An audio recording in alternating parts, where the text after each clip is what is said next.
मित्रों, अधिकतर जनमानस यही जानते हैं कि महाशिवरात्रि भगवान शिव और माता पार्वती के विवाह के उपलक्ष्य में मनाया जाता है। लेकिन कुछ विद्वानों का मानना है कि शिवरात्रि के दिन ही भगवान शिव ने कालकूट नाम का विष पिया था, जो सागर मंथन के समय समुद्र से निकला था। परंतु शिव पुराण में एक शिकारी से जुड़ी कथा का वर्णन किया गया है। आज की इस वीडियो में हम आपको शिव पुराण में वर्णित महाशिवरात्रि की कथा बताने जा रहे हैं। रुद्र संहिता में वर्णित कथा के अनुसार पौराणिक काल में किसी वन में एक भील रहता था, जिसका नाम गुरुद्रुह था। उसका परिवार बड़ा था। वह बलवान और क्रूर स्वभाव का होने के साथ ही क्रूरतापूर्ण कर्म भी किया करता था। वह प्रतिदिन वन में जाकर हिरण और अन्य जानवरों को मारता और वहीं रहकर नाना प्रकार की चोरियां करता था। उसने बचपन से ही कभी कोई शुभ कर्म नहीं किया था। इस प्रकार वन में रहते हुए उस दुरात्मा भील का बहुत समय बीत गया। तदनंतर एक दिन बड़ी सुंदर एवं शुभ कारक शिवरात्रि आई, किंतु वह दुरात्मा घने जंगल में निवास करने वाला था, इसलिए उस व्रत के बारे में वह नहीं जानता था। उसी दिन उस भील के माता पिता और पत्नी भूख से व्याकुल होकर उससे खाने की मांग करने लगे।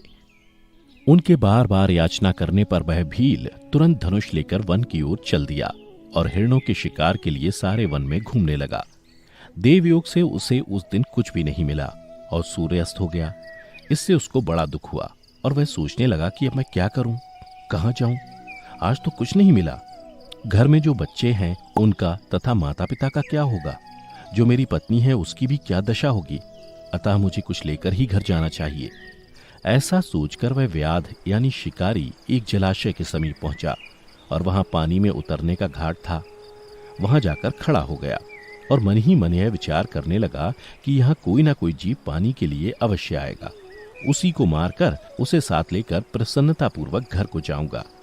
ऐसा निश्चय करके वह व्याघ्र एक बेल के पेड़ पर चढ़ गया और वहीं जल साथ लेकर बैठ गया। उसके मन में केवल यही चिंता थी कि कब कोई जीव आएगा और कब मैं उसे मारूंगा। इसी प्रतीक्षा में भूख प्यास से पीड़ित वह वहां बैठा रहा। इस तरह काफी रात हो गई और जब रात का पहला प्रहर आरंभ हुआ तो एक प्यासी हिरनी वहां आई, जिसे देखकर उस व्याध को बड़ा हर्ष हुआ और उसने तुरंत ही उसे मारने के लिए अपने धनुष पर एक बाण का संधान लिया। ऐसा करते हुए उसके हाथ के धक्के से थोड़ा सा जल और बिल्व पत्र नीचे गिर पड़े। उस पेड़ के नीचे शिवलिंग था, जिसके बारे में वह व्याध नहीं जानता था। इस तरह उस जल और बिल्व पत्र से शिव की प्रथम प्रहर की पूजा संपन्न हो गई। उस पूजा के महात्म्य से उस व्याघ्र का बहुत सा पाप तत्काल नष्ट हो गया। उधर वहां होने वाली खड़खड़ाहट की आवाज को सुनकर हिरनी ने भय से ऊपर की ओर देखा। व्याध को देखते ही वह व्याकुल हो गई और बोली, व्याध, तुम क्या करना चाहते हो? मेरे सामने सच सच बताओ। हिरनी की बातें सुनकर व्याध ने कहा, आज मेरे परिवार के लोग भूखे हैं, अतः तुमको मारकर मैं उनकी भूख मिटाऊंगा और उन्हें तृप्त करूंगा। व्याध का वह दारुण वचन सुनकर तथा दुष्ट भील को वाण ताने देख हिरनी सोचने लगी कि अब मैं क्या करूं, कहां जाऊं। अच्छा, कोई उपाय सोचती हूं। ऐसा विचार कर हिरनी बोली, व्याध, मेरे मांस से तुमको सुख होगा। इस अनर्थकारी शरीर के लिए इससे अधिक महान पुण्य का कार्य और क्या हो सकता है। उपकार करने वाले प्राणी को इस लोक में जो पुण्य होता है उसका 100 वर्षों में भी वर्णन नहीं किया जा सकता। परंतु इस समय मेरे सब बच्चे मेरे आश्रम में ही हैं। मैं उन्हें अपनी बहन को अथवा स्वामी को सौंपकर लौटाऊंगी। व्याध, तुम मेरी इस बात को मिथ्या न समझो। मैं फिर तुम्हारे पास लौट आऊंगी, क्योंकि सत्य से ही धरती टिकी हुई है, सत्य से ही समुद्र अपनी मर्यादा में स्थित है और सत्य से ही निर्झरों से जल की धाराएं गिरती रहती हैं। सत्य में ही सब कुछ स्थित है। हिरणी के ऐसा कहने पर जब व्याध ने उसकी बात नहीं मानी, तब उसने अत्यंत विस्मित एवं भयभीत हो हिरणी बोली, व्याध, सुनो, मैं तुम्हारे सामने ऐसी शपथ खाती हूं जिससे पर जाने पर मैं अवश्य तुम्हारे पास लौट आऊंगी।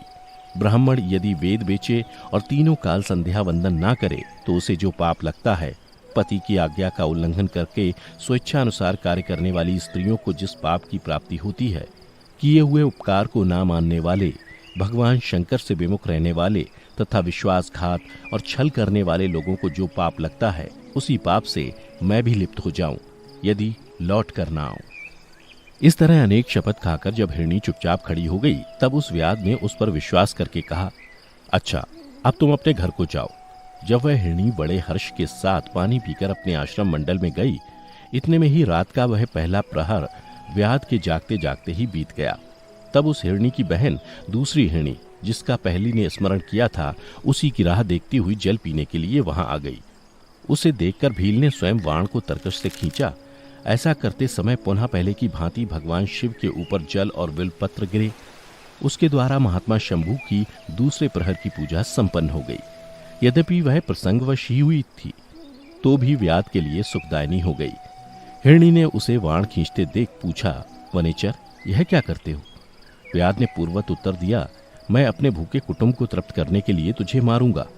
यह सुनकर वह हिरणी बोली, मेरा देह धारण सफल हो गया, क्योंकि इस अनित्य शरीर के द्वारा उपकार होगा, परंतु मेरे छोटे छोटे बच्चे घर में हैं, अतः मैं एक बार जाकर उन्हें अपने स्वामी को सौंप दूं, फिर तुम्हारे पास लौट आऊंगी। हिरणी की बात सुनकर व्याध बोले, मुझे तुम्हारी बात पर विश्वास नहीं है, मैं तुम्हें मारूंगा, इसमें संशय नहीं है।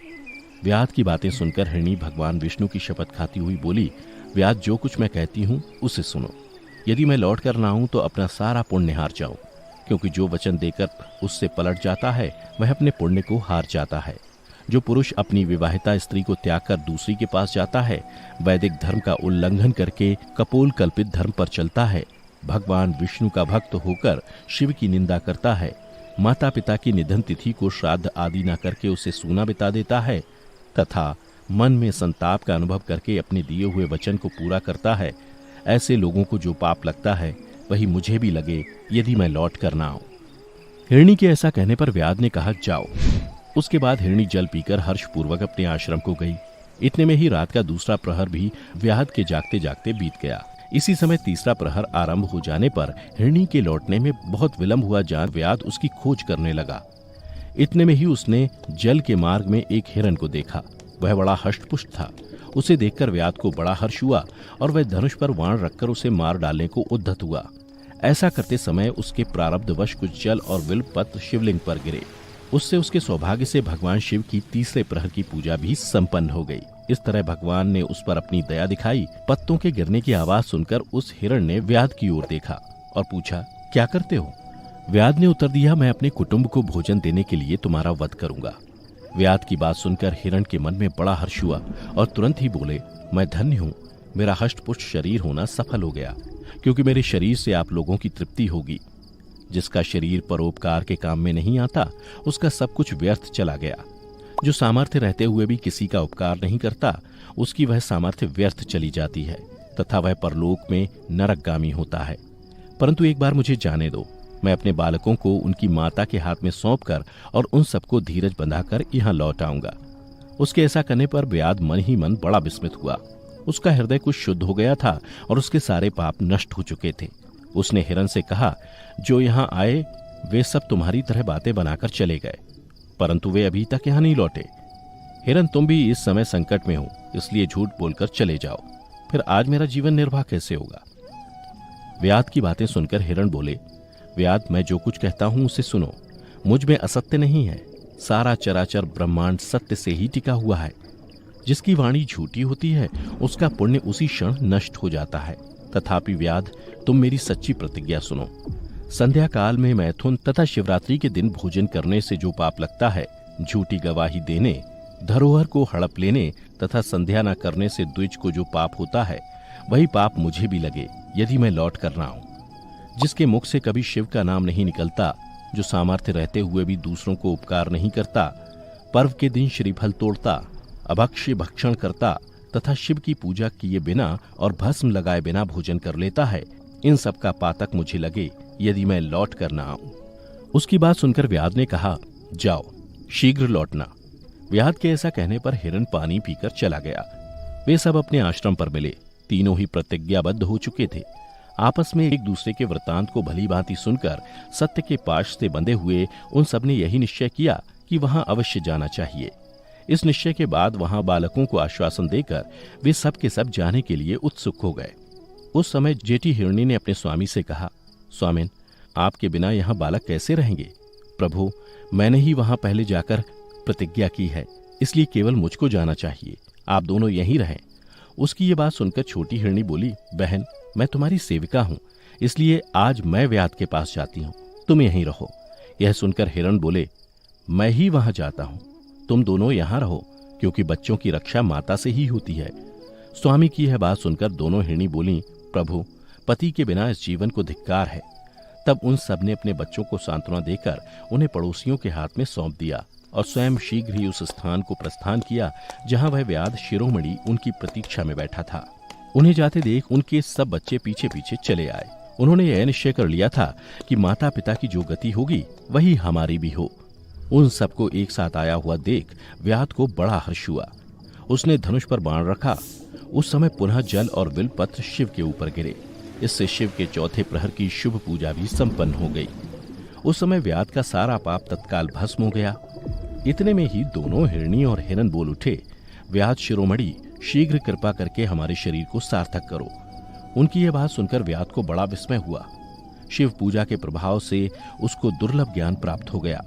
उसने सोचा, ये हिरन ज्ञानहीन पशु होने पर भी धन्य है, जो ज्ञानहीन होकर भी अपने शरीर से परोपकार करना चाहते हैं।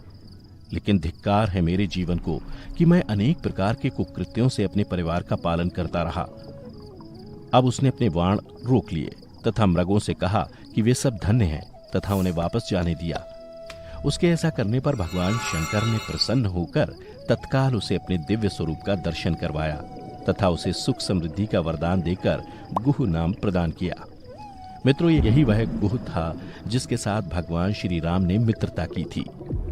मित्रों, महाशिवरात्रि की ये कथा यहीं समाप्त होती है। अगर आपको पसंद आई हो तो इसे ज्यादा से ज्यादा लाइक करें और शेयर करें। साथ ही ऐसी पौराणिक कथाओं के बारे में जानने के लिए अभी हमारे चैनल को सब्सक्राइब कर लें। फिलहाल आज की वीडियो में इतना ही। अब हमें इजाजत दें। आपका बहुत बहुत शुक्रिया।